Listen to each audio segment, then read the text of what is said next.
최근 몇 년 사이 한국 사람들이 가장 자주 즐겨 먹는 데일리 중식으로 자리 잡은 음식이 하나 있습니다.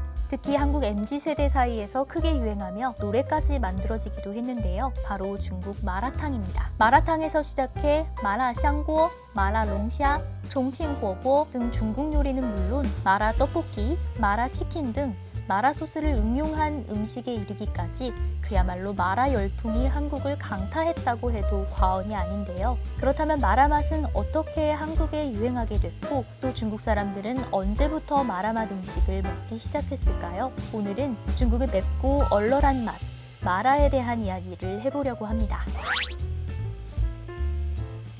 마라는 중국어로 얼얼하다는 뜻의 마자와 맵다라는 뜻의 라가 합쳐진 말로 중국 스촨과 후난을 대표하는 풍미 중의 하나예요. 입안이 마비되는 것 같이 얼얼한 맛은 화지아오라고 불리는 향신료, 즉 산초나무 열매 때문이고 매콤한 맛의 원천은 빨간 고추입니다. 중국에서 이 맵고 얼얼한 마라 맛이 스촨과 후난 요리에서 비롯됐다는 건 거의 상식에 가까운데요. 후난 사람들은 매운맛을 두려워하지 않고 스촨 사람은 안 매울까봐 두려워한다 라는 말이 있을 정도예요.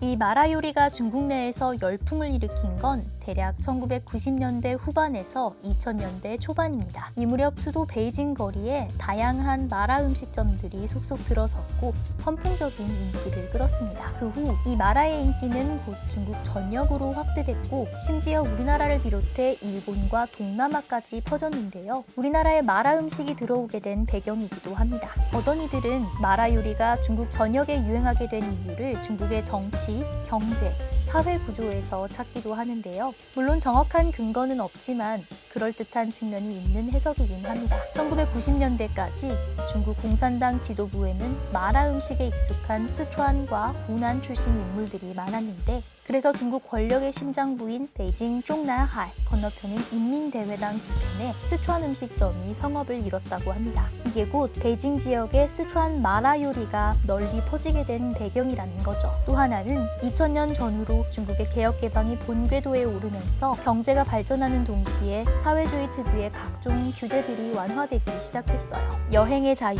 거주 이동의 자유가 허용되면서 허가증 없이도 이동이 자유로워졌죠. 그 결과 스촨의 마라 요리, 陕시의 우육면 같은 지방 특산 음식들이 베이징으로, 더 나아가 전국으로 퍼지게 됐다는 겁니다. 사실 마라 요리가 한국에 들어왔을 때부터 인기가 많은 건 아니었습니다. 요즘 한국에서 가장 사랑받는 마라탕의 경우 2010년 초반까지만 해도 인지도가 낮은 편이었는데 2010년 중반부터 한국의 중국인 유학생이 급격히 늘어나면서 대학가나 주요 번화가에 이들을 대상으로 영업하는 중국 본토 음식 전문 식당들이 속속 들어섰어요. 그러다 이런 음식점들이 점차 한국인들에게도 알려지게 되고 그 중에서도 간편하지만 매콤하고 중독성 있는 마라탕은 젊은 한국 여성들 사이에 엄청난 인기를 끌게 됐죠. 이제는 마라탕을 전문적으로 파는 프랜차이즈 식당도 전국 어디에서나 어렵지 않게 찾아볼 수 있을 정도로 대중화됐습니다. 특히 마라탕은 최근 몇 년 사이 한국 10대들의 최애 음식으로 부상했는데요. 한 음식 배달 플랫폼의 트렌드 조사에 따르면 2022년 10대 소비자가 배달로 가장 많이 주문한 메뉴는 바로 마라탕이었습니다. 그뿐 아니라 마라탕을 시작으로 이 독특한 마라 맛에 빠진 한국인들은 이제 치킨, 떡볶이, 닭발, 라면, 부대찌개, 찜닭 등 온갖 메뉴의 마라 소스를 접목하기에 이르렀죠.